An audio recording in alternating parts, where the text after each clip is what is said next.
Nah disitulah gue mimpi perjalanan ke RCTI. Manusia udah nggak bisa lagi berdiri tuh di bumi itu. Nanti nih semuanya meleleh.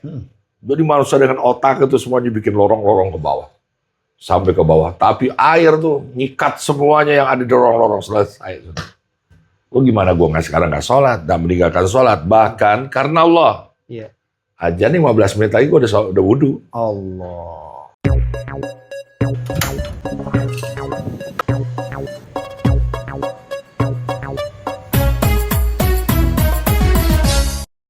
Assalamualaikum warahmatullahi wabarakatuh. Waalaikumsalam warahmatullahi wabarakatuh. Alhamdulillah. Malam hari ini aneh kedatangan tamu yang luar biasa. Guru, sahabat, sekaligus ini beliau adalah bapaknya para wali. Iya. Siapa lagi kalau bukan Om Dik doang. Tepuk tangannya pakai ketat aja ya, ntar ya. Assalamualaikum Om Dik, sehat? Waalaikumsalam, Ustadz. Ini guruku ya, sahabatku, teman aku diskusi juga. Banyak yang dia tahu tentang apa yang aku nggak tahu. Sekarang mari kita belajar bersama beliau. Amin, amin. Baik, Ya. kali ini kita mau bincang-bincang perihal kehidupan beliau yang selama ini dulu kita kenal, tiada lain, tiada bukan, Waduh. seorang master dalam seni. Waduh. Pakai master, Pak. Sulap kali. Iya. Beliau dulu meniti karir dari seorang seniman yang terjun dalam dunia entertain. Sekarang beliau sudah berhijrah jadi tukang kopi. Tukang kopi. Padahal dia yang tukang kopi, bukan saya. Terbalik ya. Saya ngopi juga enggak. Gimana, sehat ya Om? Alhamdulillah, wasyukurillah. Itulah yang kita miliki hari ini. Dan seterusnya semoga begitu. Amin, amin, amin. Saling mendoakan. Dan juga beliau sekarang menjadi motivator. Motivator. Itu Biar kan hidup. bekas ajaran Bapak. Makanya saya jadi bisa. Biar hidup ini punya semangat. Kalau kata orang Betawi punya greget. Greget. Iya, jangan leha-leha. Leha-leha. Ini udah berapa tahun saya nggak dengar kata leha-leha. Ada 30 tahun nanti. 30 tahun ya? Ada. Leha-leha. Leha-leha. Leha-leha. Satu kata, Om Dik. Apa? Biar hidup ini punya greget, punya semangat, nggak leha-leha. Dan bagaimana kita bisa memanai hidup ini dengan indah gitu. Dengan penuh kebaikan, dengan penuh kebermanfaatan. Ya, kalau di dunia ini kita mengenal yang namanya sumbu hidup. Sumbu hidup. Sumbu hidup itu bernama cita-cita. Cita-cita. Ya. Apapun yang kita cita-citakan selalu tujuannya berpulang kepada Allah sendiri. Ya. Masya Allah. Dialah sang maha motivator. Ya. Kalau kita tuh udah merasa sendiri, janganlah pernah merasa sendiri karena ada dia gitu loh. Jadi itu yang membuat kita selalu senantiasa bergairah. Bergairah. Pengalaman-pengalaman spiritual yang selama ini Om Dik alami dari perjalanan Om Dik sebagai seorang yang menggeluti dunia seni gitu. Seperti apa? Tahun 97 saya belum sholat ya secara istimewa. Belum sholat? 97 ya. 97 ya. Ya 97. Ya saya belum lima waktu ya. Belum lima waktu. Kadang-kadang belum istiqomah. Terus gue ngomong, Allah apa sih hebatnya sholat? Allah tuh senang banget diajak ngomong gitu. Ngimpilah gue tentang sholat. Oh. Orang yang sholat belum tentu selamat. Gimana kalau kita yang nggak sholat? Lalu siapa yang selamat? Nah di situ gue diceritain, mohon izin. Ini mimpi, nyetel mimpi ini kalau nggak ditanya gue mau cerita. Yang selamat itu adalah marbot. Jadi kiamat itu datangnya pada saat subuh hari. Bencana lah. Iya. Ketika maling baru saja mendapatkan hasil curiannya. Ketika penjudi baru saja banting kartu mengundi nasibnya. Pelacur, PSK pulang setelah memuaskan lelaki hidung belang. Dan orang-orang yang beriman, merasa dirinya beriman, sedang tertidur lelap. Itu datang tuh bencana. Karena kita katanya mau ada mega ya. hati-hatilah, bangunlah subuh ya. Bukan karena itu semua, karena Allah.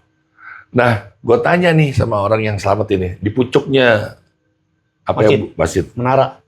tapi nggak pada belakang. Kenapa engkau menangis? Bukankah engkau selamat? Iya.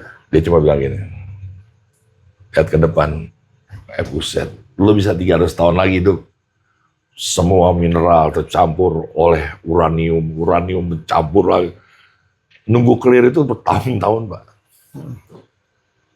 Nah, disitulah gue dimimpin dua. Perempuan yang paling enak tuh kalau bersenggama seperti apa sih? Dikasih gue mimpi perempuan yang kakinya bagus, keluarnya juga bukan ceret-ceret, cerot. Basah lah gue mimpi basah, istri gue bangunin. Bu, bahasa gue mimpi. Cepetan mandi kan mau puasa gitu, tanggung enaknya ban. Ini anak durhaka dulu nih, Insya Allah. Gak mau mandi gue. Gue tidur lagi, nerusin kan. Nah disitulah gue mimpi perjalanan ke RCTI. Manusia udah gak bisa lagi berdiri tuh di bumi itu. Nanti nih, semuanya meleleh. Jadi manusia dengan otak itu semuanya bikin lorong-lorong ke bawah. Sampai ke bawah. Tapi air tuh nyikat semuanya yang ada di lorong-lorong, selesai. Gue gimana gue sekarang gak sholat dan meninggalkan sholat. Bahkan karena Allah. Iya. Aja nih 15 menit lagi gue udah wudu. Allah. Udah pasti wudu. Ya, apalagi gue lagi menggambar doang. Lagi nonton film, matiin. Bahkan gue udah punya insting sekarang, dikasih Allah. Kemuliaan dari Allah. Setelah apapun, gue tidur, mau ajan, itu pasti bangun. Belum ajan tapi. Belum ajan. Belum ajan. Mau subuh kayak mau apa udah. Ada dalam Quran surah Al-Qalam. Jadi emang, ingatlah pada hari ketika manusia itu disingkapkan betisnya. Lalu dia ada ya. tidak mampu untuk bersujud. Lantaran ketika hidup di dunia, dia tidak mau bersujud. Padahal dalam keadaan sehat. Ya.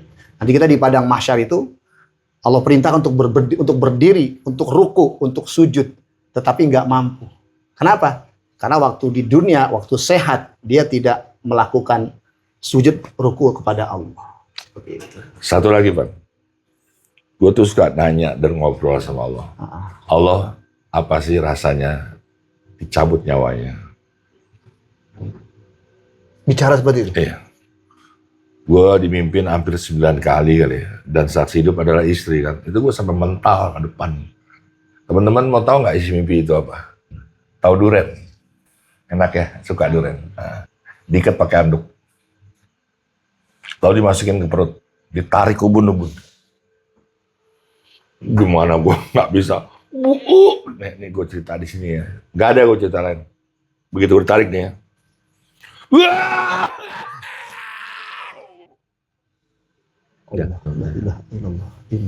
Wah itu buat gue udah.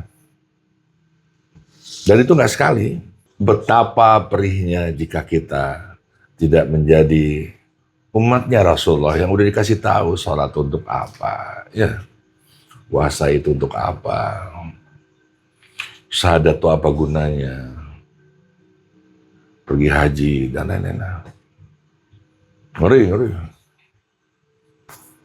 Ya kan memang dalam hadis Nabi itu seringan-ringannya sakit sakaratul maut itu seperti besi yang dipanaskan dimasukkan ke dalam tubuh hewan lalu ditarik pelan-pelan. Itu seringan-ringannya. Kan tuh gue belum baca yang begitu-begitu tuh. Kalau gue udah baca rasanya gue nggak nanya. Iya. Ini karena gue nggak baca gue nanya sama Allah. Itu mirip. Seringan-ringannya itu. Ingat ya, bukan tarik ke mulutnya. Mulut kan ada lubang. Ini ubun-ubun. Iya. Makanya teman-teman semua, maaf untuk parenting dikit lah ya. Iya. Kalau anak-anak mau pergi keluar rumah, selesai sholat, aku selalu membacakan dia ubun-ubunnya nih. Inna anjalnahu fi lailatul qadar. Wa ma adraka ma lailatul qadar. Pasti gue baca. Tapi jangan ngaji ya, ntar kelamaan. Iya. Kelamaan. Oh, jangan pakai seni. Jangan pakai seni. Baca aja. Baca. Tanamkan itu. Itu pegangan gue dan kepercayaan gue itu. Iya. Baik Om, tadi itu Om cerita tentang spiritual, bahwa sholat itu sangat penting. Kemudian Om dimimpikan tentang gambaran sakaratul maut. Nah, pada saat seperti ini dan usia yang sudah mencapai setua ini, ya kan? Dalam hadis tua, 57. 57. Udah tua emang. Ya. Kan dalam hadis Nabi itu a'maru ummati baina Aku mau- sitin wa sab'in. Oke, aku mau nanya. Nabi-nabi siapa yang usianya paling panjang? Paling panjang Nabi Nuh. Nabi Nuh, ceritain tentang Nabi Nuh. Ah, Ceritain coba. iya. Nabi Nuh itu diantaranya Nabi yang diberikan usia sekian panjang sampai 1000 tahun, ya kan? Bahkan dalam kehidupannya Nabi Nuh itu gagal memberikan parenting terhadap anaknya, gitu. Terus juga Nabi Nuh itu juga Nabi yang memang memiliki skill, diantaranya seni patung, seperti itu. Dan terakhir, Nabi Nuh adalah sosok Nabi yang termasuk ulul azmi, Nabi yang paling sabar, seperti itu. 1000 tahun cuma cerita itu. Iya. Ini kalau lu bilang panjang, Nabi Khidir belum terukur. Oh iya iya. Nabi Isa masih ada. Iya. Isa malah 35. 33. 33. Diangkat tapi kan gak mati. Oh iya iya, Masya Allah. Anissa ya. Kalau bagi gue sih Nabi yang paling panjang usianya adalah baginda Nabi Muhammad SAW. Allahumma sholli wa sallim. Coba lu kumpulin Ustadz 100. Ceritain tentang dia. Semuanya gak ada yang sama ceritanya. Betul betul betul. Jadi siapa yang paling panjang? Jadi bukan bangga dengan umur yang panjang atau pendek. Panjang usia, itu panjang usia kebaikan dan kebajikan.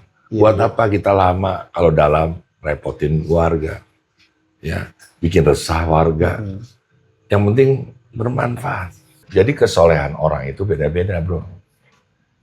Ya, misalkan beliau ini pegawai kecamatan, gue datang nemuin lo. Mana Ustadz Irfan? Kata orang dalam, mabuk lagi sholat duha gitu. Sementara gue liat kakek-kakek ngantri, nenek-nenek ikut ngantri, orang mau sekolah ngantri, orang mau ambil ngantri. Apakah Ustadz Irfan itu orang soleh? Jawabannya tidak. Lagi duha. Kan kesolehan lo menjaga loket. Kalau mau duha sebelum loket dibuka, Pak. Oh iya iya iya iya. Jadi kesolehan tuh bukan membaca Quran. Apa yang telah, jadi gini, soleh itu adalah orang yang perbuatan baiknya, ibadahnya, ada hubungannya dengan kemaslahatan orang banyak. Khairunas anfa'uhum linnas. Ya jelas ya, jadi kita nggak usah ribut lagi. Masalah ibadah lu udah dapet hidayah, Iya, iya. berangkatlah engkau untuk tahajud. Gitu loh. Tahajud kan nggak wajib. Wajib bagi para nabi. Karena kita menyintai para nabi, maka kita ikut tahajud kan gitu ya Pak ya. Apa itu tahajud? Bukti nyata kalau lu menyintai Allah. Jangan ngomong cinta-cinta tapi bilang tahajud tuh tidur gitu kan. Iya. Itu masalah hidayahnya. Bicara Om Dik nih yang latar belakangnya seorang seniman, gitu kan. Menyikapi banyak, maaf, mungkin ini ada pro kontra ini, ya, dalam hal dunia seni.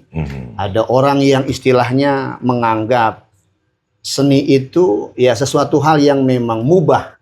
Merupakan ekspresi jiwa yang sesuai fitrah. Tapi ada orang yang beranggapan ya seni ini sebetulnya bertentangan dengan agama.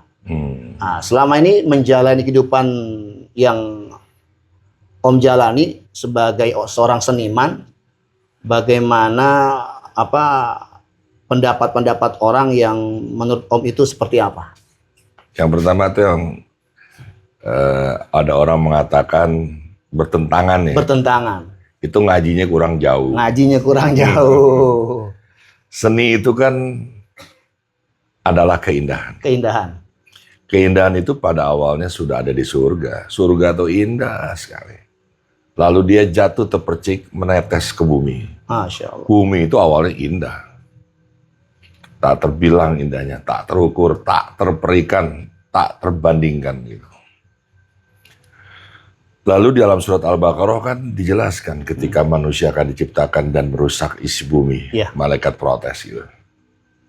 Bahkan manusia kelewatan menganggap dirinya Tuhan. Masya Allah. Baru turun tuh kitab. Ada Jabur, Taurat, Injil, Quran. Jadi kalau mau melarang tentang seni itu adalah keindahan. Kemana aja dulu? Ya Allah. Kemana aja dulu? Kalau seni sudah terpisah dari agama, apa jadinya orang yang beragama tanpa keindahan? Jadi memang seni ini bicaranya kaitannya dengan jiwa. Artinya kalau orang dalam hidup ini menolak seni, berarti dia seakan-akan menolak keberadaan Allah. Yang hakikatnya memang Allah sudah memberikan kita fitrah untuk berjiwa seni gitu kan. Tapi lagi-lagi dia bertentangan. Begitu? Ya, Allah itu Al-Khaliq, yang Maha Pencipta. Jadi kita ini semua yang ada di bumi ini jangan pernah mengatakan ini ciptaan saya. Manusia itu hanya ikhtiar dengan berkarya menemukan ciptaan Allah. Semuanya sudah tercipta sebelum kita ada. Jadi saya agak nyangkut waktu penyebutan Pak Ustadz tentang seniman gitu loh. Seniman menurut Pak Ustadz apa? Iya, seorang yang selalu punya mindset, punya cara berpikir indah ujung-ujungnya. Ujung-ujungnya indah. Iya, ujungnya selalu endingnya indah gitu. Kalau nggak indah? Hah? Kalau nggak indah? Kalau nggak indah? Apa itu namanya? Ya buruk. Buruk yang... Buruk men. Jadi kalau ada orang, dia berkarya, karyanya diterima, disebut seniman. Kalau nggak diterima, dia jadi senewen. Oh iya. Gini dulu ya, karena kata per kata harus kita maknai agar yang menontonnya menjadi cerdas. Seniman, seni dan man. Seni itu kan keindahan, sudah kita bahas tadi. Dikatakan man karena dia memiliki iman dan akhlak serta status sosialnya stabil. Jadi orang yang main gitar itu bukan seniman, itu gitaris. Orang yang nyanyi di persimpangan jalan, jangan jadi seniman tuh. Saya pernah tuh ada orang begitu tuh, jadinya begitu. Itu pengamen. Tapi jangan mengabaikan musisi jalanan karena pernah melahirkan Iwan Fals. Ya. Jadi dikatakan seniman itu kalau seni keindahan yang dia genggam, yang diamanahkan kepada Allah, dia memiliki iman dan akhlak serta status sosialnya stabil, dia bermanfaat bagi umat. Jadi ibumu, Anda ibumu masih ada. Semoga dilapangkan kuburnya. Amin. Dia membuat kedai kecil, ya, ditata begitu rapi. Lalu biofori dijaga. Ada musola kecil di sebelahnya. Lalu aku sholat dulu di situ. Begitu mesen masih belum matang, aku lihat-lihat dia menata-nata seperti ini, ada kata-kata bijak. Ya. Ada pohon yang ibumu selalu siram tumbuh merindangi warungnya. Ibumu juga seniman. Iya. Nah, seniman yang sesungguhnya adalah Rasulullah SAW. Tapi dia tidak bisa dibilang seniman karena dia bukan hanya mempercantik kota Madinah, tapi mempercantik seluruh isi hati manusia. Membangun peradaban. Iya, itulah harusnya seperti Pak Kiai. Dia tidak bisa bilang dia kiai, dia harus dilihat manfaatnya dulu. Nah, seniman yang kau katakan itu belum tentu aku orangnya. Jangan-jangan ada mereka di sini. Dia bermanfaat bagi umat. Gitu. Jadi bukan hanya untuk mensejahterakan keluarganya. Iya. Gitu. Jadi orang itu dikategorikan sebagai seniman kalau memang dia membuat sebuah karya diterima oleh banyak orang. Kayak gini ya, ada pelukis Hidayat datang DKM Masjid ke rumahnya. DKM Masjid mau ngebangun masjidnya, mau dipugar, dikasih satu lukisan. Harganya 450 juta, selesai masjidnya. Masya Allah. Iya. Jadi tergantung cara engkau memandang dan mempergunakan segala bakat dan kebisaan yang Allah berikan. Itu namanya anugerah ya. Ya, ini ada korelasi dengan bagaimana Allah menciptakan alam semesta. Yes. Tadi kan di awal Om Dik bilang bahwa bicara keindahan sudah dari sejak dulu. Bahkan surga adalah keindahan yang dipercikan ke bumi. Ya. Nah, alam semesta ini adalah gambaran daripada keindahan yang memang Allah ciptakan. Artinya alam semesta yang begitu indah, yang penuh pepohonan, gunung, lautan, dan lainnya. Ini kan kalau kita korelasikan, yaitu seni itu, ada keindahan di situ, ada unsur keindahan. Banyak pohon yang daunnya berbeda, bentuknya, warnanya, buah rasanya. Itu kan keindahan ya Om. Gitu. Ya, di dalam Al-Quran kan lebih dari 61 ayat bicara tentang pohon. Ya. Pohon bagi saya di dalam ilmu marifat, ilmu yang lebih tinggi dan lebih tinggi lagi memperdalam kedalaman, di mana Allah bersinggah sana, menyembunyikan ridhonya. Ini jangan dibilang marifat tinggi ya, bagi yang bersyariat, itu juga tinggi kalau dia baru mengawalinya. Ya. Jadi jangan merasa sok tinggi. Bahkan marifat itu bukan pelajaran bagi saya. Satu gift, anugerah dari Allah. Gitu. Dia tidak bisa dipelajari, Allah beri. Gitu, ya. Nah dikatakan setiap daun yang tumbuh di pepohonan, mau ulir, mau melintir, mau melebar, ada 7 malaikat dalam setiap helainya. Yeah. Malaik, bentuk jamaknya malaka. Makanya selat malaka itu dipakai namanya malaka karena mempertemukan selat yang begitu banyak. Malaikat itu tugasnya kurir, sang penyampai. Jadi kalau ada kedai kopi ditanami pepohonan, ada masjid, masjidnya sangat go green sekali. Kan aku lihat sekarang masjid dimanapun indahnya, tidak ramah lingkungan. Ya kan, kita ini bukan di tanah Arab yang gersang, apapun tumbuh.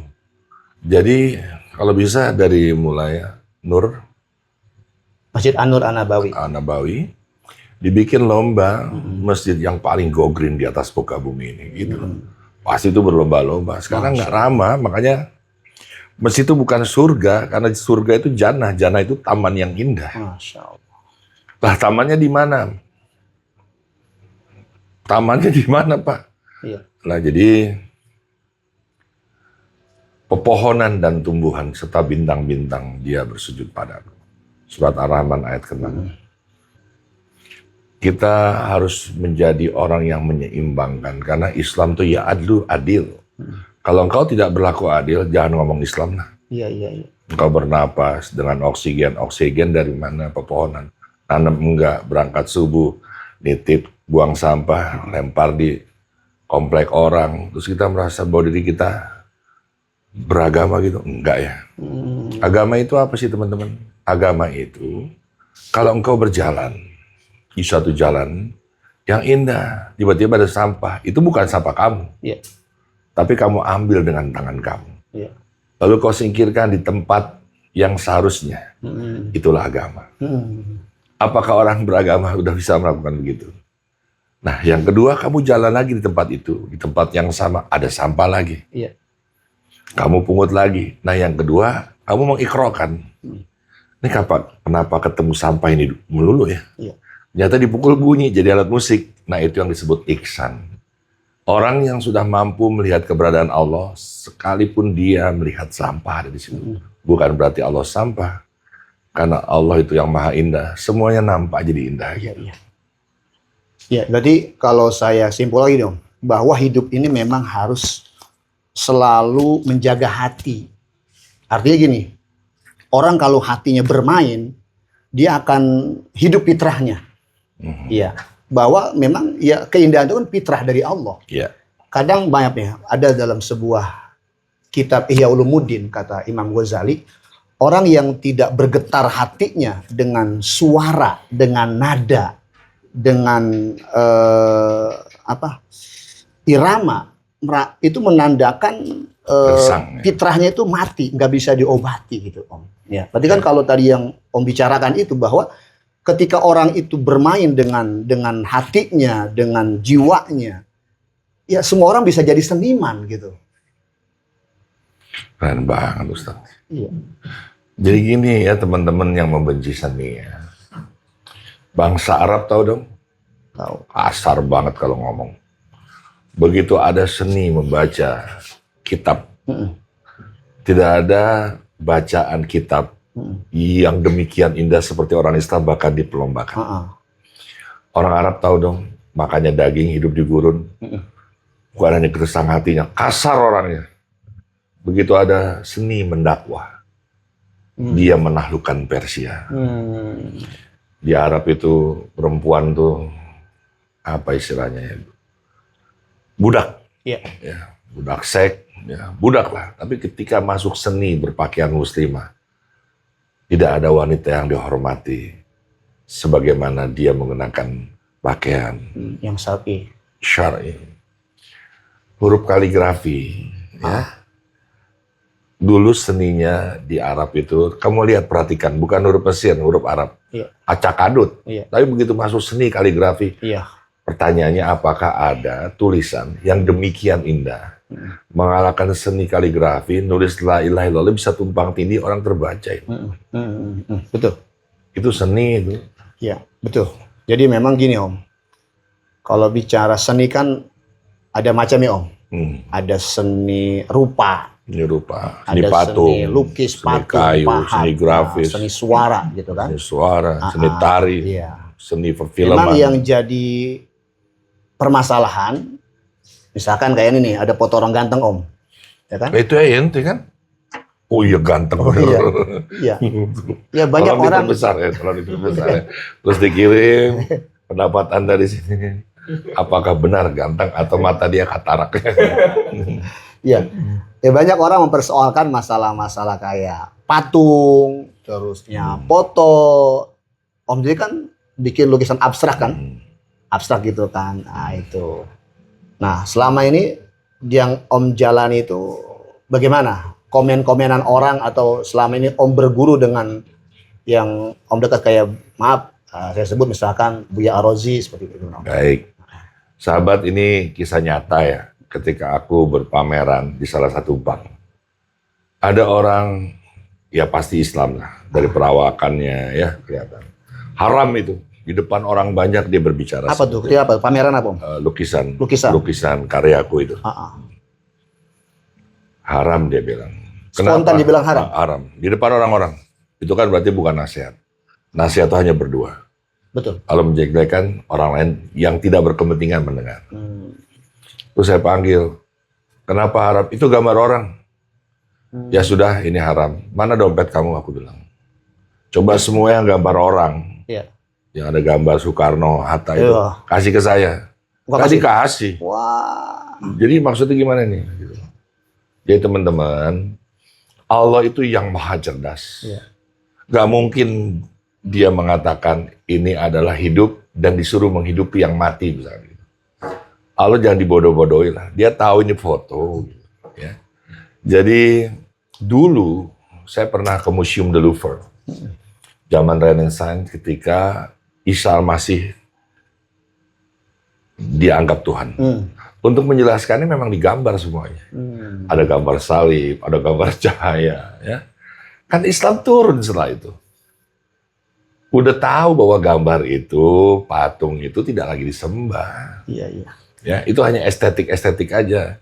Kenapa kita bernostalgia? Kan namanya juga banyak sunnah ya. Iya. Kita jangan berdebat soal agama. Yang kontekstual dikatakan itu pasti sunnah. Saat itu jangan buka baju. Kalau di dalam WC boleh nggak buka baju? Boleh. Ya boleh. Kan konteksnya apa gitu loh. Iya. Jadi sampai sekarang, alhamdulillah wa syukurillah, saya menggambar orang. Karena saya tahu pendapat itu, orangnya pun saya bedain. Saya tidak ingin di dalam hati menjadi berhala untuk menyamai ciptaan Allah. Iya. Itu penting. Ada pencarian, ada pencarian. Tapi bagi mereka yang alirannya realis, hiper realis, monggo-monggo aja, asal dipertanggungjawabkan. Ya, jadi emang begini, kalau dalam Islam itu kecaman yang paling keras, siksa yang paling keras adalah orang yang membuat patung atau lukisan yang menyerupai ciptaan Allah. Yang perlu tadi bicara kontekstual, memang kita harus paham dulu. Bicara hadis itu ada yang kontekstual, ada yang non kontekstual gitu. Misalkan kayak memang ada hadis Nabi, malaikat tidak akan masuk ke rumah yang di dalam rumah itu ada patung Nah, ini kita pahami secara kontekstual apa non kontekstual gitu kan.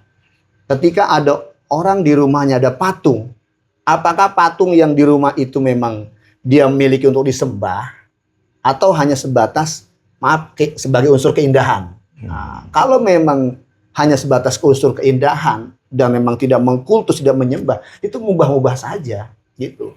Ya, jadi dalam konteks itu ya. Iya. Malaikat tidak akan pernah masuk ke dalam rumah yang ada anjing dan patung. Iya. Yang dimaksud rumah, jadi gini dulu ya. Para nabi, para sufi itu kata-katanya santun. Iya. Dia tidak ingin menyinggung langsung, dia bersayap. Yang dimaksud rumah adalah hatimu. Masya Allah. Yang dimaksud anjing, yang setia hanya memajikan, orang lewat digonggong, partainya sendiri diduku, partai lain dihabisi, ya itu anjing. Nah, patung itu adalah sikap kita yang membeku jadi orang soleh, sholat di masjid, lalu jikiran, ada ibu-ibu ngomong, tolong, tolong, tolong. Dia malah mengeraskan jikirnya. Masya Allah. La ilaha illallah, Allah, Allah, Allah. Godaannya Allah. Itu yang dimaksud. Jadi kita jangan picik. Iya, iya. Jangan simpel mengartikan itu. Ya. Ya, arti kan begini Om. Berarti ada sesuatu yang selama ini, maaf, mungkin opini yang menggiring seakan-akan ya seni itu sesuatu yang diharamkan gitu Om. Apa Nah, bentuknya? Oke nih, ini menarik teman. Bagus banget. Iya. Iqra bismi rabbikal ladzi khalaq. Khalaqal insana min alaq.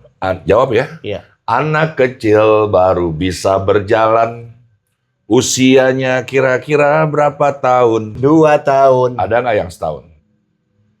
Ada. Dikasih spidol, apakah dia bisa membaca, Belum. menulis, Belum.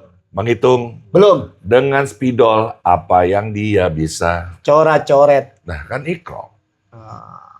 Ketika coret-coret, dia kan sedang menggambar. Jadi, kalau kita mengikuti apa maunya Allah, diajarin gambar dulu. Karena Allah itu menginginkan setiap yang lahir. Dia bisa berimajinasi menciptakan penemuannya yang diawali dari menggambar dulu. Begitu didoktrin orang Islam, jangan gambar. Jangan gambar, jangan gambar. Nanti kamu suruh hidupin. Maka bangsa Indonesia tidak menjadi bangsa pencipta, bukan penemu. Tapi penjiplak dan peniru. Itu sudah terjadi, Ustadz. Nanti akan ada tsunami yang lebih dahsyat daripada yang terjadi di Aceh.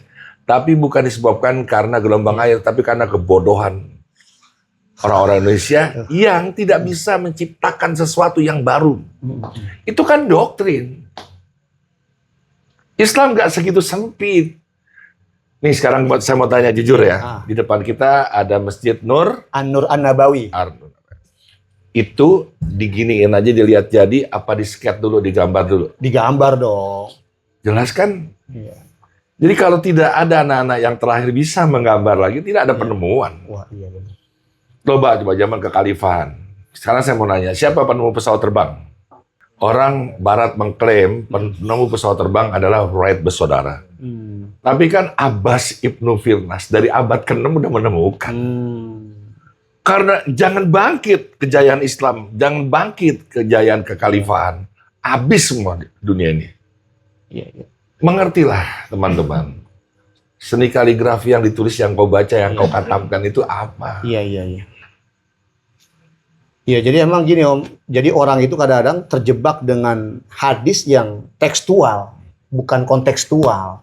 Sehingga kita seakan-akan nggak sadar bahwa doktrin itu, opini itu malah membuat kita bodoh. Tidak berjiwa seni, tidak berekspresi, tidak bisa menemukan sesuatu yang baru. Jadi dengan kata lain, bapak-bapak, ibu-ibu, mendidik anak belajar menggambar bukan jadi pelukis. Bukan jadi pelukis. Dia makan dimasak sama ibunya nasi, dia tuh energi. Energi itu harus bersirkulasi dalam tubuh. Bisa dibakar menjadi fantasi, ya bisa imajinasi. Kalau enggak, di luar kan ada pergaulan bebas, dibakar di sana, ada narkoba. Jadi apa yang terjadi di HP sekarang, begitu banyak aplikasi, jangan senewan juga dengan itu. Karena orang-orang yang bisa hidup di kedepan nanti, jangan ngomongin Allah nih, ya. adalah orang-orang yang mengenal kode-kode digital. Nggak bisa gambar nih. Ya, cari aja aplikasi menggambar orang. Iya. Dan orang akan bilang itu disuruh tanggung jawab. Kita tuh terlalu gimana ya. Oke, fanatik boleh. Tapi sama larangan agama. Jangan syirik pada Allah, jangan durhaka pada orang tua, jangan kau berzina. Ya. Kalau udah fanatik tuh gimana? Berhenti nih otak kita nih. Iya, iya. Seperti patung yang tadi. Jadi gini Om, memang gini. Artinya bahwa selagi hal itu, misalkan kita memang pro dengan seni gitu kan, selagi memang itu tahu batasan, tidak menimbulkan kesyirikan. Gue suka tuh kata-kata itu. Ya. Tahu batasan itu sama dengan jangan berlebihan. Iya, tidak menimbulkan kesyirikan. Waktu ajan. Iya, tidak melalaikan ibadah. Sebelum ajan kita sudah wudhu dulu. Ya, itu. Okay. Sah-sah saja. Jadi mohon izin ya, sahabatku Ahmad Dhani pernah bilang, musik tuh nggak akan pernah menyatu dengan Quran. Itu benar bagi dia. Kalau gue nih dalam mobil, kalau nyetel kaset, gue malah berzikir. Karena gue diingetin. Kalau itu musik kaset nggak hidup, kita ngobrol semuanya. Jadi tidak semua respon orang kepada musik itu sedemikian rupa melalaikan. Bahkan saya ada instrumen yang membuat saya menangis, Om. Ada instrumen-instrumen itu kadang membuat saya terenyuh. Sehingga mendekatkan saya kepada Allah. Bahkan seakan-akan menyadarkan saya tentang perjuangan orang tua. Karena orang tua itu tajalinya Allah. Ketika saya dengar instrumen itu, saya langsung meneteskan air mata. Nah, jadi dengan kata lain teman-teman, saya tidak menuduh ya. Kamu harus mampu melihat wajah Allah pada apapun yang kau lihat. Ya. Bahkan ketika engkau bersyukur, naik makomnya, tidak lagi minta ditambah. Tapi cukuplah engkau melihat Allah pada saat kau bersyukur, termasuk melihat musik. Karena gue melihat Allah, ya Allah indah banget notasi itu. Jadi sekali lagi, sudahlah yang bermusik, yang monggo, jangan berlebihan. Rasulullah juga pernah melarang orang bermusik bukan karena musiknya, tapi karena syairnya berlebihan, memuja dan memuji baginda besar Muhammad SAW, lebih dari Tuhan itu sendiri. Oh iya, saya ingat. Jadi kala itu emang ada seorang penyair yang mengatakan bahwa Nabi adalah sosok yang mengetahui akan apa yang akan terjadi hari esok. Sehingga Nabi sedikit menegur. Jadi liriknya itu berlebihan. Lirik itu menimbulkan kesyirikan. Makanya gue suka dengan kata-kata kamu tadi. Berlebihan. Jangan berlebihan. Iya. Terus gini Om. Tadi kan bicara kata Ahmad Dhani itu orang itu tidak bisa orang itu tidak bisa menyatukan musik dengan Al-Qur'an. Sebetulnya kan di dalam kehidupan kita ini, tadi orang itu harus bersyukur bahwa setiap orang itu diberikan anugerah, bakatnya potensi. Masing-masing. Iya. Maaf, ketika orang diberikan suara yang indah, itu kan dia bisa mengekspresikan apa dia bernyanyi, ya kan? Kemudian dia membaca Al-Qur'an dengan irama, gitu kan? Nah, sebetulnya gini, di dalam kita membaca Al-Qur'an itu ada nada. Ada irama. Itu sama dengan musik gitu. Ada nada dan irama. Artinya emang ya bicara seni itu indah, bahwa ketika kita baca Al-Qur'an itu harus ada seninya. Iya, bahkan Nabi sabdakan Zainul Quran bi aswatikum. Hiasilah Al-Qur'an dengan suaramu. Ya, dengan nada, dengan suara yang indah gitu. Seperti itu, Om. Ya, jadi ini gue suka yang ngomongin Ahmad Dhani ya. Karena kita jadi terinspirasi akan kebaikan dan kebajikan gitu ya. Ahmad Dhani memang bukan penghabis Quran. Itu masalahnya. Ketika dia ingin banyak menghafal, ya dia tuh hafal begitu banyak musik-musik dengan genrenya beda-beda. Itu udah anugerah buat dia. Itu jadi aku respect lah sama penghabis Quran tuh gimana ya. Waduh, sesuatu yang amat teramat sangat luar biasa gitu. Tapi tidaklah Allah menciptakan semua itu sama seperti itu. Gitu. Kayak saya nih, sama guru saya dibilang, udah kamu nggak usah belajar artinya, maknanya. Cukup kamu menjadi orang yang baik, menjadi orang yang bermanfaat, Iya. menjadi orang yang istiqomah dengan apa yang bisa kamu lakukan. Itu aja pegang gitu loh. Jadi kita ini punya tugas masing-masing Iya, gitu iya. ya. Tapi sekali lagi, saya hanya ingin menggarisbawahi, saya berzikir ketika diingatkan di keluarga tuh nyetel musik, gitu aja. Iya, iya, iya. Ya artinya dalam hal ini bahwa ada kalanya memang di saat seni itu datang dalam kehidupan kita, itu malah menjadikan kita semakin dekat kepada Allah. Iya. Sekali lagi, ada kalanya ketika ya seni itu datang dalam kehidupan kita, malah menyadarkan kita tentang keesaan Allah. Seperti yang misal kita lagi healing, ya, kita melihat panorama yang indah. Itu kan lukisan. Alam itu kan lukisan. Sehingga menyadarkan kita tentang keesaan Allah, kekuasaan Allah. Seperti itu, Om. Betul. Jadi seni hidup ya.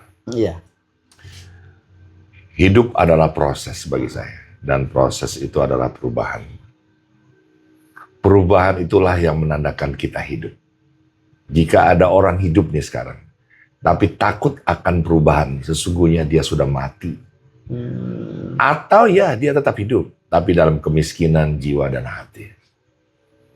Jadi ketika sekarang ada HP dengan aneka ragam aplikasinya, kita enggak usah panik ya. Iya. Karena kita sholat itu bukti dari kita sholat adalah kita tidak pernah khawatir. Gitu ya. Jadi saya diajarkan sama guru saya, Dik, mampulah engkau melihat dan memandang Allah dimanapun, saat apapun, ketika engkau senang, menderita, bahagia, Allah tuh hadir. Jadi kepada apa yang dikhawatirkan, saya tidak pernah khawatir lagi, wes. Saya juga nggak menjaga apapun kok. Ya, semua Allah Maha menjaga. Gitu. Kalau saya harus mampu menjaga, saya nutup mata saya aja, wajah saya aja, telinga saya masih terlihat. Iya. Itu artinya saya butuh tangan-tangan para malaikat Allah yang terbaik untuk menjalani hidup saya dan menjaga saya gitu. Iya. Pokoknya intinya kalau kita hidup berlandaskan seni, akan indah endingnya. Kalau berlandaskan dengan politik juga seni ya. Iya. Politik itu kan cara mempengaruhi orang. Iya. Tapi kalau ada seni cara mempengaruhi orang. Iya. Ada keindahan, tapi sekarang kan nggak pakai seni, Pak. Main gontok-gontokan aja gitu ya. Main jelek-jelekin aja ya. Tidak bisa kita pungkiri bahwa di masa lalu bicara patung itu sudah ada zaman Nabi Ibrahim. Ya kan? Bapaknya dan disembah ya. Iya, dan disembah. Kalau itu kan patung-patung dibuat, ada yang kecil, yang besar. Lalu patung yang kecil dihancurkan sama Nabi Ibrahim, yang besar dijogrogin, dibiarin nggak dihancurin. Nah, yang tujuannya di situ buat pembelajaran. Bisakah? Iya, bisakah patung itu berbicara, mengetahui siapa yang menghancurkan? Bisakah patung itu menolong? Nah, kalau saya menangkap bahwa selagi memang itu tidak mengantarkan dia syirik, ya boleh-boleh saja patung itu. Tujuannya dulu, gitu kan? Kalau tujuannya untuk menyembah, itu yang dilarang. Amat sangat. Iya. Di patung Jalan Sudirman juga ada patung Sudirman. Patung gak monumental. ada yang berhenti di situ, enggak ada. Iya. Patung berkuda, patung Batani, nggak ada di situ yang nyembah-nyembah. Iya, gitu Om. Ya selagi itu tidak disembah, tidak dikultus, tidak dipertuhankan, ya boleh-boleh saja.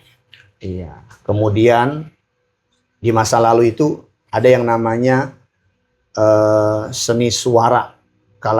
Ketika Nabi datang itu disambut oleh orang-orang muhajir langsung. Tola'al badru alaina min thaniyatil wada' wajaba syukru alaina mada'al lillahi da. Itu kan syair, pujian kepada Rasulullah. Kemudian juga Siti Aisyah itu suka main boneka. Dia senang tuh sama musik, dia senang. Iya, suka main boneka. Dia memang suka mendengarkan irama seperti itu. Yang selama ini Om lakukan ketika ada orang-orang yang kayak tadi tuh tiba-tiba mengatakan haram, haram, itu gimana tuh respon Om? Saya pikir ya biasa-biasa aja sih. Ya, berjalanlah pada apa yang kamu pandang dan apa yang menjadi wawasan kamu. Tapi orang-orang yang sudah melampaui, guru-guru saya ini punya patung semua nih. Dia sengaja tuh patung taruh di meja ya. Ini bukan dia seorang wali yang tersembunyi gitu. Dia sengaja naruh itu biar orang nanya itu. Ya, Buat apa tuh patung? ya buat apa itu patung? Dia jawab ya seperti itu. Yang paling terpenting dari yang terpenting. Kamu kan nanya aku dan ngundang aku kan. Yeah. Maka aku jawab, jika aku berkarya, ya bismillah, bismillah. Karena Allah la wala quwata illa billah. Saya harus tahu dulu kiblat di mana.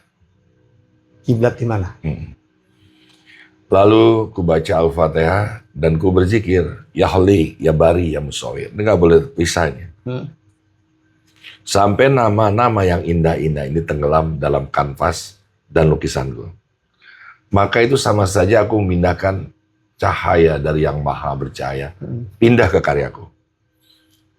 Maka hasilnya jadi bercahaya, diminati, banyak orang yang datang, karena Allah semua. Iya. Dan ngapain lagi kita mikirin bahwa kita hidup dari karya, karya ini akan menghidupi kita. Bukan begitu. Kalau tuh jikirnya seorang pekerja seni adalah berkarya. Berkarya. Dia kiai, jikirnya dia Tukang ya kopi. seperti Tukang kopi. tukang kopi. Sambil ngaduk dia sholawatin. Karena aku pernah melihat orang yang bangun masjid dengan tong di jalan pakai jaring, dengan orang yang menumbuk jamu, lalu jadi didoakan para santrinya. Yang dibangun dengan jaring dan tong, itu majelisnya nggak hidup. Allah. Tapi yang dibangun dengan sholawat atas jamunya dijual, orangnya pada sembuh. Karena Allah, bukan karena jamunya. Ya. Terus sehat-sehat semua, terus jadi indah, terus majelisnya jalan. Iya. Jadi sebenarnya silakan aja kamu menggunakan yang mana gitu loh. Tapi jangan saling mengusik. Dua-duanya niatnya baik ini. Iya. Gitu. Tapi ada keberkahan yang tidak berhenti di awal. Kayak gini ya. Ada panitia akhir tahun, musik akhir tahun. Dia keliling minta uang. Nggak dapet. Lalu dia minta kepada, mohon izin ya, PSK. Dikasih sama tuh PSK. Dia nanya sama saya. Jadi marahan tuh. Diterima, dikasih nih sama PSK. Gimana nih? Jangan lo terima lah. Ya kenapa, kan duit gak ada agamanya. Tapi kan lo tahu pekerjaan dia apa, dari mana dihasilkan gitu. Gak terima. Oke, marah kita. Putus hubungan. Acara belum mulai kita udah putus hubungan. Oh. Mulailah jam 12 habis lohor. Jadi dong panggung dimulai. Musik dibuka, hujan turun. Nah ini aku bilang, keberkahan tuh ada jaraknya. Tidak berkah itu ada jaraknya, keberkahan itu tak berjarak. Iya. Jadi udah sampai jam 5 gak ada yang manggung. Bloknya luar biasa. Dan akhirnya datang dia ke rumah saya. Dik, bisa nggak lo manggung? Akhirnya gue manggung ya, hanya ingin melihat kekosongan. Bloknya komplek. Terus gue begitu nyanyi, hanya kodok yang lihat gue. 3 kodok kalau jatuh. Jadi pikirkan tentang keberkahan itu, tentang ridhonya Allah.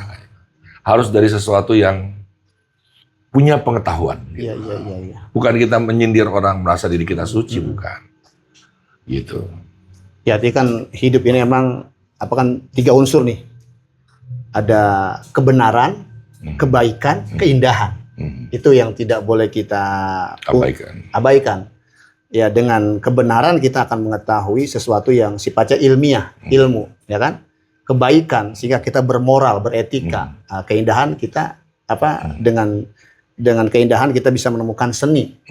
Bagaimana menyikapi kehidupan seperti tadi yang Om alami itu seperti itu kan. Terus juga gini Om, dalam karir Om itu kan sekarang masih suka memetik gitar, selalu bermusik gitu kan. Selama ini ketika Om bermusik itu, ada nggak komenan kayak Om ketika itu pameran, tiba-tiba bilang haram gitu, sama bermain musik itu? Saya mengundurkan diri dari dunia entertain ya. Ah, Disadari dulu itu, diingatkan dulu itu, bahwa saya tidak menemukan garis tarikan cahaya dari Nur Muhammad kepada diri saya. Semua yang indah-indah itu gemerlap lampu-lampu kepalsuan. Turun, tetap bimbang, tetap ragu, pelin-pelan, tidak menemukan apa yang dicari, yang hakiki gitu. Mungkin saya orang yang tidak tepat di dunia entertain karena keimanan saya tipis. Sementara teman-teman yang lain, ya monggo silakan aja. Saya ini melihat diri saya sendiri gitu ya. Terus saya main musik. Saya percaya ya sama Allah karena manajemen saya itu adalah kalbu keilahian. Manajer saya tanpa ekspasi saya pilih Allah Subhanahu wa taala. Ya. Pondasinya adalah cinta. Cinta itu apa? Siap dibebani, mengasihi, menyayangi, melindungi, memberi harapan tanpa berharap. Dan cinta itu melahirkan rasa tidak mengenal lelah. Apa itu manajemen kalbu keilahian? Dia tidak punya bumbu dapur, tapi tamu-tamunya insya Allah tidak ada yang lapar. Ya. Dia diborgol kakinya, tapi larinya jauh lebih cepat daripada memborgol dia. Airnya dicuri, tapi dia jauh lebih mewangi daripada orang yang mengambil airnya. Dan manajer saya Allah. Jadi kalau saya main musik sekarang, Allah katakan gak jadi ya gak jadi. Jadi gak usah khawatir. Ya, kalau Allah bilang jadi itu karena Allah juga. Iya. Jadi apa sih yang kau risaukan dalam hidup ini? Itu kan semua hanya ujian-ujian di dalam perjalanan kehidupan. Apa yang belum saya raih? Karena Allah ya. Duta UNICEF, Duta PBB, Duta UNESCO, Duta Palestina. Minuman ambasador Extra Joss yang terbesar kala itu. Pembawa acara olahraga terfavorit 2001 sampai 2005. Pembawa obor Olimpiade 2008 jam 8 tanggal 8 negara paling besar. Nggak ada lagi orang Tangsel itu. Jadi kayaknya sekarang ini saya ingin berjalan belajar tentang syariat, hakikat, marifat. Siapa sih imam? Ambali, Hanafi, Maliki, Syafi'i. Lagi mau belajar gitu-gitu aja ya. Jadi itu juga bukan karena aku hebat, karena Allah yang menjalankan. La wala quwata itu. Jadi kalian nggak usah, doakan aja orang-orang yang belum mendapat hidayah, doakan aja udah. Iya. Jangan berprasangka buruk, jangan tidak didoakan, karena agama kita agama cinta. Kalau masih ada kebencian, nah ini repot gitu jadinya. Artinya begini, ketika Om hijrah meninggalkan dunia entertain, lalu... Nggak ada, hijrah itu hijrahnya sebuah hati. Ini kan entertain nih. Oh, iya. Hijrahnya sebuah hati dari yang baik ke tempat yang jauh lebih baik.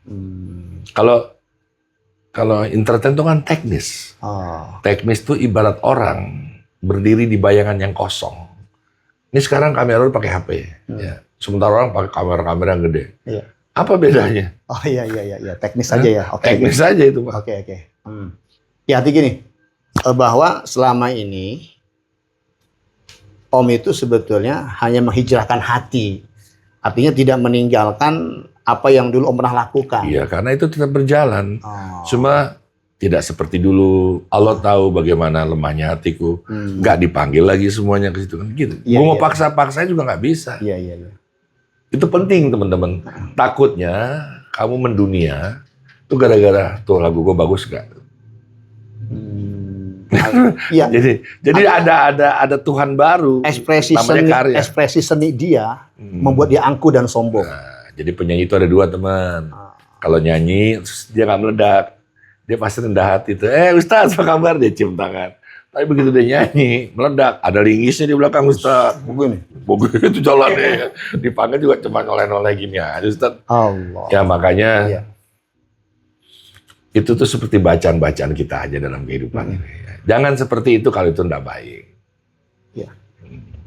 Ya, kalau kita simpulkan bahwa ketika orang itu menerima secara fitrah bahwa Allah menganugerahkan dia sebuah keindahan dalam dirinya, lalu dia ekspresikan, entah itu dengan bentuk apapun, itu adalah menandakan dia betul-betul mengesahkan Allah. Jadi gini, bahasa mudah gini, ketika dia mampu mengekspresikan keindahan, entah itu dia bernyanyi, entah itu dia melukis, entah dia memahat, itu menandakan dia menerima fitrah, berjalan pada fitrah, tetap mengesahkan Allah. Tapi orang yang tidak bisa mengekspresikan keindahan, bahkan menolak, itu sama saja dia tidak berjalan pada fitrah Allah. Alias dia menentang kuasa atau keesaan Allah. Keren. Ya, keren Ustaz. Jadi, saya punya kamera. Wah, aplikasinya luar biasa. Saya ngomong sama Allah. Iya, teman-teman ya, saya buka rahasia satu rahasia. Allah tuh suka diajak bicara. Suka sekali. Kayak gini loh ya. Mohon izin.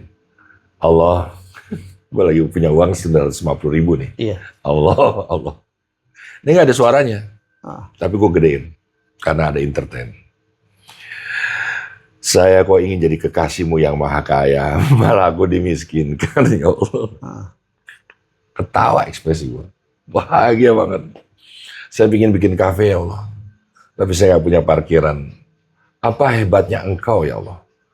Kalau aku pingin kafe harus punya parkiran. Sementara aku tinggal di kolong jembatan kan gitu kan. Aku mendengar gitu. Dengan suara batinnya. Gitu dong Dik doang. Orang-orang yang lain mau bikin kafe. Letaknya strategis nggak? Modalnya berapa? Untung nggak? Rugi nggak? Jual apa kita? Semuanya tuh jasad dan keduniaan banget. Kita kan cukup bismillah aja. Allah yang ngaturin. Ya sampai sekarang karena Allah. Kafe itu berjalan. Lalu aku berikan nama Go to Allah. Jadi semata-mata itu memang perjalanan batiniah itu. Jadi itu penting ya. Jangan mikirin untung rugi. Itu pasti. Ya. Apalagi orang-orang sekelas Ustadz. Ya, mikirin untung rugi. Pasti kita ada Tuhan baru di situ. Iya. Ini bikin video ini. Iya. Pingin viral, ada Tuhan baru namanya viral. Allah Akbar. Gitu. Sekarang apa yang kita lakukan? Sekarang gini ya, karena aku menawarkan diri kan. Iya. Ya. Pan, lu bikin podcast ya? Ya udah, gua ke sana. Gua nggak usah lu pikirin bayaran, free, gua datang, gitu kan? Ya jadinya apa? Melihat orang, pingin bantu, melihat sahabat, pingin nolong. Rezeki tetap dari Allah lah, gitu loh. Akhirnya rezeki gua apa di sini? Dapat kopi, dapat martabak, dapat apalagi bebek gitu kan ya. Walaupun semua itu gue udah makan Pak gitu loh. Tapi itulah bahwa Allah nggak pernah akan mengurangi kita ya, tanpa berdoa gitu. Iya. Doa mas selalu karena itu zikir ya. Jadi kita tetap. Jadi kan Om Dik tuh sedikit mengutarakan tentang pencapaian-pencapaian di masa lalu. Nah sekarang ini yang saat ini ada di benak Om tuh apa yang belum tercapai? Obsesi apa sih? Kalau doain ya, ini mah doa agar senantiasa kalau tugas gue udah kelar, gue mati dalam keadaan husnul khotimah. Tugas saya sebagai ayah. Oh iya. Sebagai manusia, ingin mati dalam keadaan husnul khotimah. Doain teman. Amin. Gak ada yang lain lah. Buat apa kita hidup nih? Dikenal pencitraannya baik, tapi begitu meninggal, bibir kita keluh, nggak sanggup bicara la ilaha illallah. Itu sulit lah. Buat apa? Tidak ada malaikat satupun ditugasi oleh Allah untuk mencatat pencitraan. Ya. Ini gue rapi begini karena menghargai lu. Kalau di rumah gue pakai kolor gitu. Masya Allah. Kenapa gue pakai topi? Gue karena ubanan gitu tutupannya. Tapi kalau gue mau chat ini 30 detik salat kelar.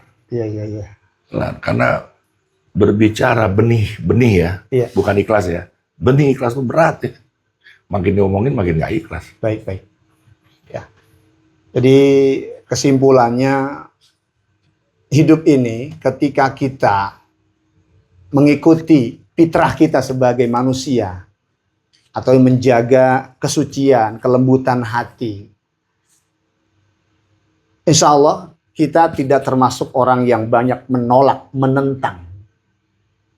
Ketika hati ini bermain. Iya. Banyak orang yang maaf sedikit menentang tentang seni, itu sesungguhnya dia tidak berjalan dengan fitrahnya, tidak memainkan hatinya. Iya. Atau dia masuk ke wilayah orang lain. Iya, tadi kan bicara unsur indikasi orang soleh. Ya, saya pikir ketika saya duha, saya menunjukkan kesolehan, padahal saya zolim karena tidak melayani banyak orang, seperti itu kan? Seperti itu. Artinya ya sebetulnya seni itu luar biasa kalau kita resapi itu, menghantarkan kita semakin dekat, semakin lembut. Ya senyum juga seni keindahan.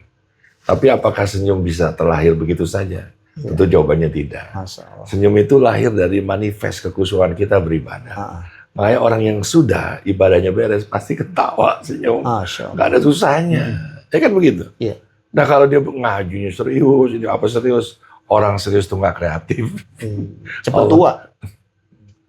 Lo ngomongin gue lagi. Enggak maksudnya orang, ya itu. Ya jadi santai ya. Cukup Om Dik ya. Terima kasih atas kehadirannya di NLS Kopi, di channel Kopinya Kece atau Barista Kece. Datang dong pada kesini. Di mana Om ini? Ini di belakang Nur. Masjid An-Nur An-Nabawi. Tapi yang dagang suruh istiqomah gitu. Ya karena gue bilang sama teman-teman gue, kita berdagang. Tapi kita istiqomah seperti sholat kita. Masya Allah. Loh, sholat bisa istiqomah, dagang nggak istiqomah tuh gimana ceritanya? Nggak soleh Om? Bukan nggak soleh Pak. Tidak mencerminkan dari sholat itu teraplikasikan di dalam kehidupan. Iya. Allahu Akbar. Kan buka setelah sholat kan bisa. Iya. Tutup lagi, mau kayak kota Mekah aja. Iya. Doa buat LS Kopi. LS Kopi ya. Astagfirullahaladzim. Astagfirullah. Ya Allah, ya Rahman, ya Rahim. Ya Salam, ya Kudus, ya Malik, ya Musawir, ya Mutakabir, ya Zabar. Ya Bari, ya Ghafar, ya Allah. Allah, di dalam doa ini kami tidak ingin menyuruh Engkau, ya Allah. Nggak pantas, ya Allah. Mau laku, nggak laku, terserah Engkau, ya Allah. Tapi dengan syafaat dari baginda Nabi besar Muhammad SAW, angkatlah derajat doa ini, ya Allah. Kami hanya ingin baca Al-Fatihah saja, ya Allah. Amin, ya Allah. Al-Fatihah adalah mahar membuka pintu qalbu. Amin, ya Allah. Agar orang yang malas diberikan gairah, giroh kehidupan. Amin ya Allah. Semoga orang yang fakir diberikan ilmu pengetahuan dari Al-Alim yang maha berpengetahuan. Amin ya Allah. Allah, Al-Fatihah adalah surat cinta yang dikirim dari yang maha pencinta untuk yang cinta. Jatuhkanlah ke tempat ini ya Allah. Ke warungnya, warung kopinya, kedainya, LSM-nya ya Allah. Dan penjaganya, semua yang menjaga tempat ini ya Allah. Berikanlah cintamu ya Allah. Allah. Al-Fatihah adalah samudera ilahi tanpa batas, di mana kekasih ingin berjumpa dengan kekasihnya. Di mana doa-doa ya, walaupun tanpa dipanjatkan, Engkau maha mendengar ya Allah, Engkau maha tahu. Kau ya Basir, yang maha melihat. Jatuhkan jembatan tanpa jarak ya Allah. Jembatan ihdina siratal mustaqim. Amin ya Allah. Allah hadirkanlah ya Allah para nabi-nabi, para anbiya, para aulia, para kekasih-kekasihmu ya Allah, orang tua kami yang mendahului kami, guru-guru kami yang telah tiada. Ikut mengaminkan ya Allah. Allah, terima kasih ya Allah. Amin ya Allah. Hadirkan baginda Nabi Muhammad SAW. Amin ya Allah. Asyhadu an la ilaha illallah, asyhadu anna Muhammadar Rasulullah. Amin ya Allah. Al-Fatihah. A'udzubillahi minasyaitonirrajim. Bismillahirrahmanirrahim. Alhamdulillahirabbil alamin arrahmanir rahim maliki yaumiddin. Iyyaka na'budu wa iyyaka nasta'in. Ihdinas siratal mustaqim.